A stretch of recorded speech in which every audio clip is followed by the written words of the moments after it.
খুবই শর্টকাটে আজ দেখাবো লাউ পাতায় দেশি কই মাছের পাতুরি। প্রথমেই রেডি করে নিতে হবে পেঁয়াজ কুচি, রসুন, কাঁচামরিচ, জিরা আর সরিষা দিয়ে আমি বেটে নিচ্ছিলাম। কেউ চাইলে ব্লিন্ডারের সাহায্যে ব্লিন্ড করে নিতে পারেন। আর লাগবে কিছু ফ্রেশ লাউ পাতা। লাউ পাতাগুলো যত বেশি ফ্রেশ হবে খেতে কিন্তু তত বেশি মজা লাগবে। আমি ক্লিন করে নিয়েছিলাম। বাটা মশলার সাথে দিয়েছিলাম লবণ, দিয়েছিলাম হলুদ, দিয়েছিলাম সরিষার তেল আমি কিছু এখানে দেব। আর ভেজে নেওয়ার জন্য সরিষার তেলটা ব্যবহার করব। মাছগুলো দিয়ে আমি ভালোভাবে মাখিয়ে নেব। তারপর মাছগুলো লাউ পাতার মধ্যে দিয়ে আমরা ভেজে নেব। আগে আমি যে চিংড়ি মাছের পাতুরিটা শেয়ার করেছি, সেমভাবে কই মাছের পাতুরিটাকেও আমি ভেজে নেব।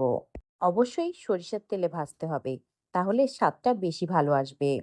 ভিডিওটা লং হয়ে যাবে, তাই আমি আর ভাজাটা দেখাচ্ছি না।